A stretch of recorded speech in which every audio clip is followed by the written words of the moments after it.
Okay then, I'm going on the trip with my mom. You stay here, okay? I was shocked and couldn't say a word. But this is the prize I won in the contest, you know. Also, if the winner doesn't use the ticket, it becomes useless. I wanted to say that, but my husband David cut me off with something shocking. If you don't like it, we can just get a divorce, he said. Excuse me. I mean, if you can't agree with what I'm saying, then we should get a divorce. His words made my feelings for him instantly fade. My name is Olivia, and I'm a 32-year-old office worker. I went to an all-girls school from middle school through university and started working without really talking to men. I was so busy with work that I never had time to fall in love. Suddenly, I was 27 and still single. Thinking this was not right, a friend set me up on a blind date. That's how I met my first boyfriend, who was a freelancer but lied about being an office worker. After we started dating, he lost his job and seemed ready to rely on me for everything. I ended things as soon as I could. After that experience, I became even more cautious about men and found it hard to trust them. So I reached 40 without any serious relationships. My parents were even more worried about me than I was. Both my parents had already been married for several years by the time they were my age, so they were quite eager for me to settle down as well. Back then, most people got married by 24, but nowadays it's common to marry later, even in your 40s. My dad started bringing me several arranged marriage proposals, saying he'd find someone for me since I didn't have a boyfriend. At first, I rejected all the offers, but over time, I felt bad for continuously saying no to what my dad suggested. I could tell that my parents, who wanted nothing but happiness for their only daughter, were getting impatient. So I decided to take a positive step and agreed to go on a blind date to show my appreciation for my parents. That's when I met David, who later became my husband. David was 31, just like me. He had been to an all-boys school and never really had the opportunity to fall in love with a girl before. What I liked about him was how caring he was towards his parents.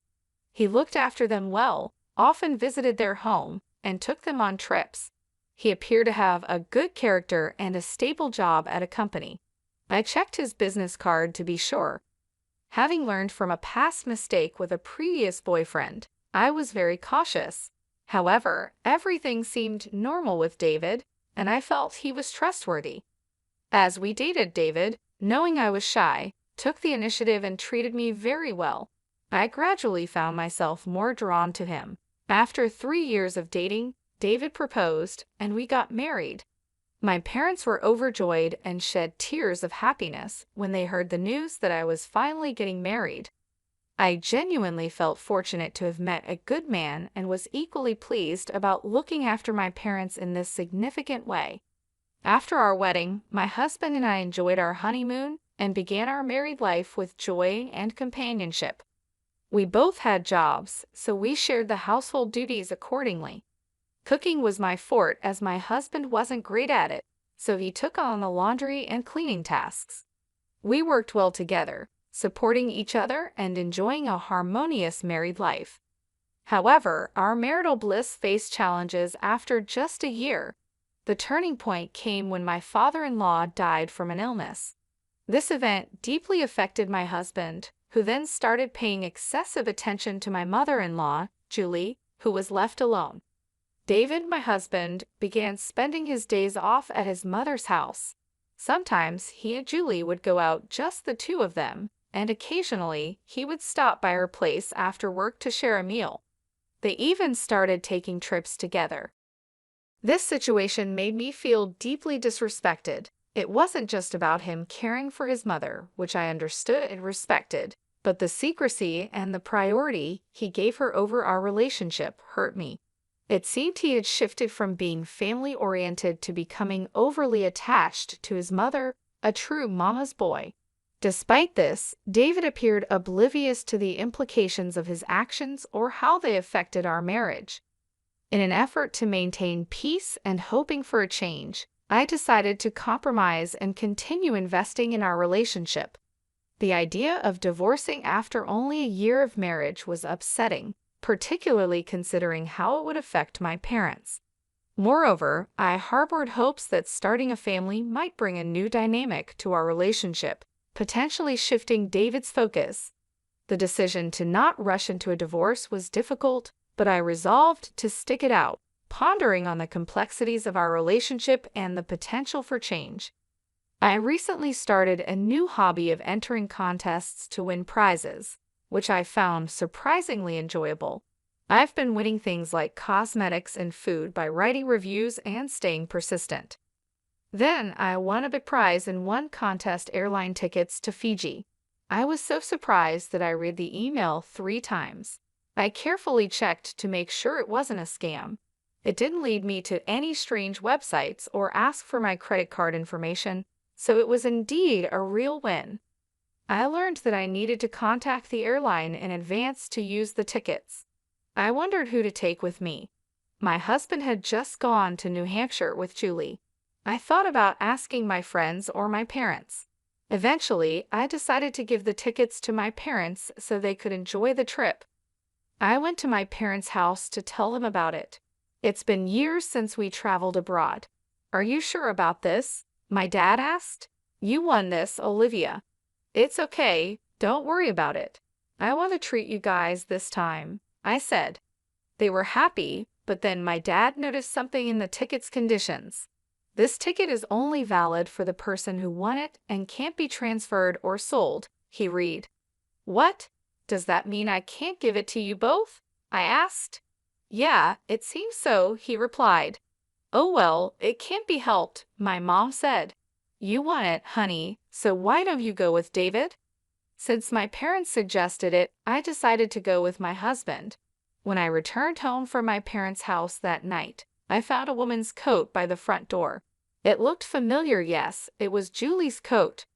When I entered the living room, I saw Julie watching TV. "Oh, Olivia, did you just get home? It's your day off? So what kept you out so late?" she asked. "Oh, I didn't know you were here, Julie," I replied. "What are you implying? Is it wrong for me to visit my son's house?" she said. "No, it's not," I answered. "Julie seemed nicer to me when my father-in-law was still alive.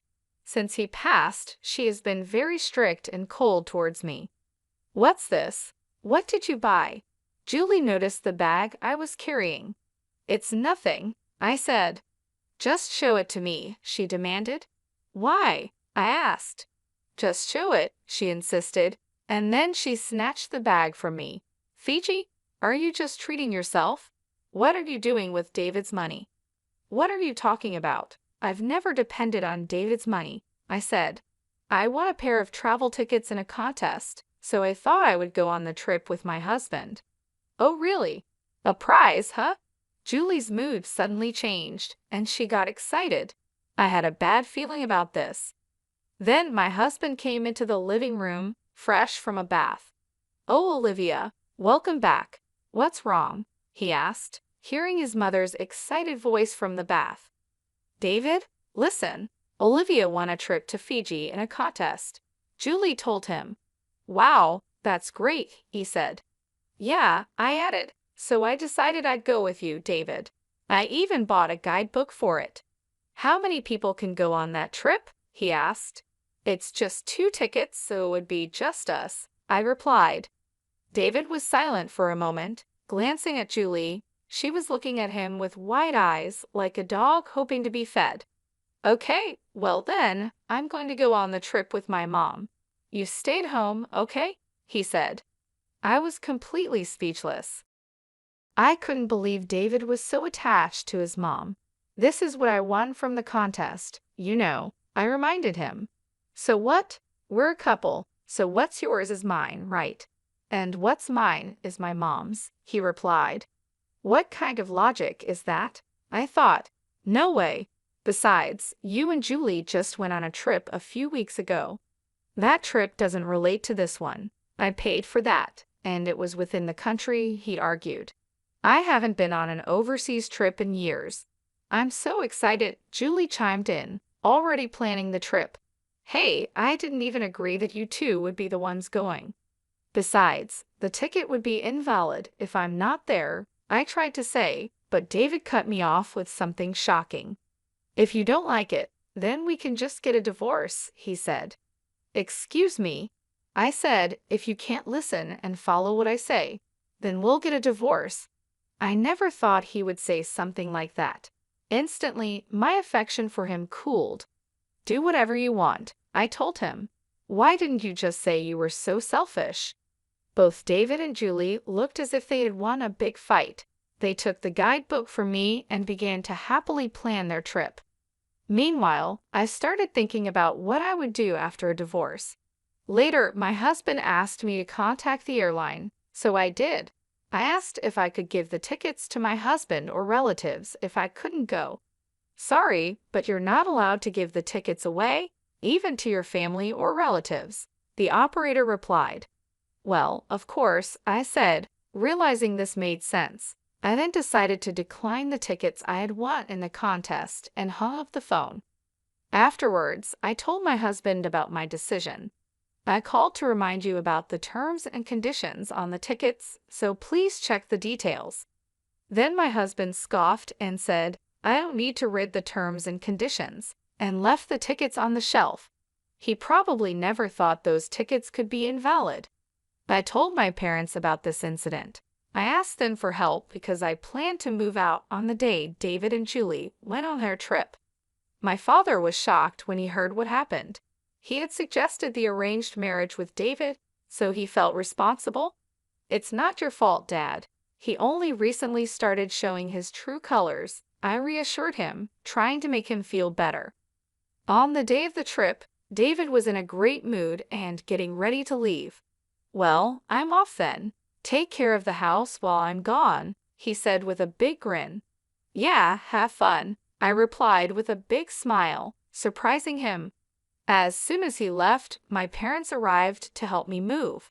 They loaded my belongings into the car, and we drove to the new apartment I had found near my office. I had started looking for a new place as soon as I got fed up with my husband. 5 hours later, my husband called me. Hello. Hey, what's going on? They said our airline tickets are invalid. Yes, that's correct. If the winner doesn't go, the tickets are invalid. I didn't hear anything about that. I told you, didn't I? I told you to check the terms and conditions. It's all written right there. You've got to be kidding me. I wouldn't even read that. Well, that's your fault for not reading it. It's like someone who gets sued and says they didn't know anything about the law. What am I supposed to do now? I already got a hotel in Fiji. They told me I'd have to pay for our own ticket fees. Like I said, it's none of my business anymore. You and Julie should just take care of it. I said that and hung up the phone. 20 minutes later, my husband called again. What now? Hey, why can't I pay with your card? Huh? My card? What do you mean?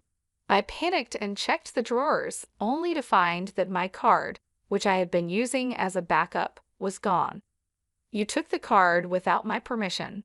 I was only borrowing it for a little while, but I was told by the airline staff that I can't use this card. What the hell is going on? Are you stupid? If you're not the owner of the card, you can't use it.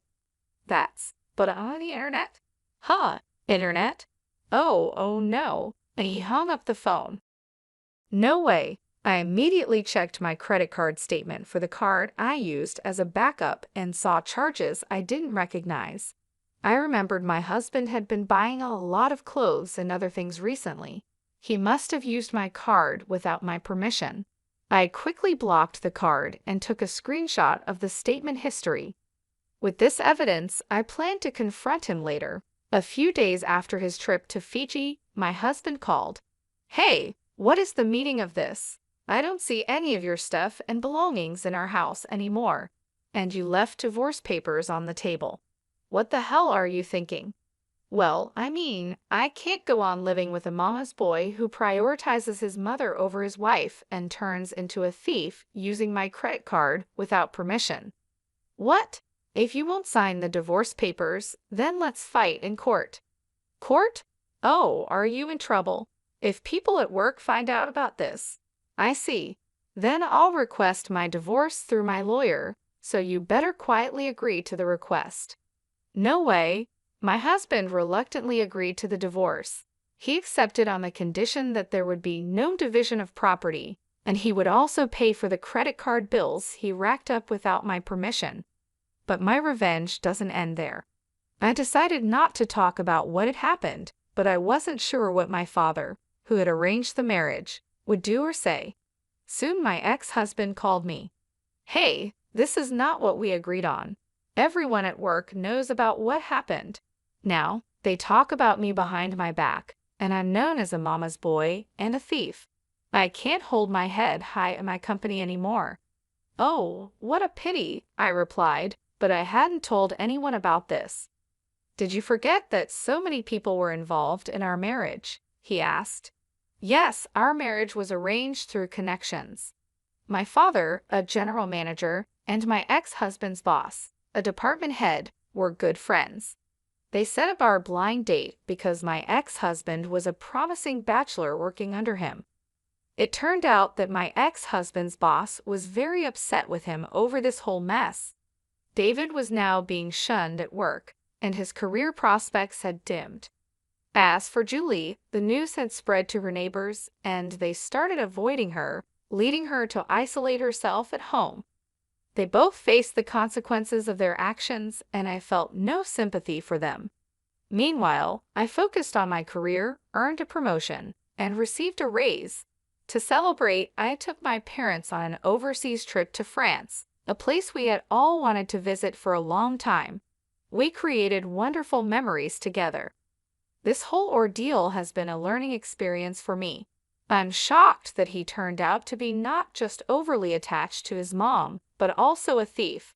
At this point, there's nothing more to be done for him. I'm relieved that my family enjoyed their time together in France. I hope I, a kind and family-oriented person, will find someone better and truly wonderful in the future. Thank you for watching until the end. Please subscribe to our channel, and we hope to see you in our next video.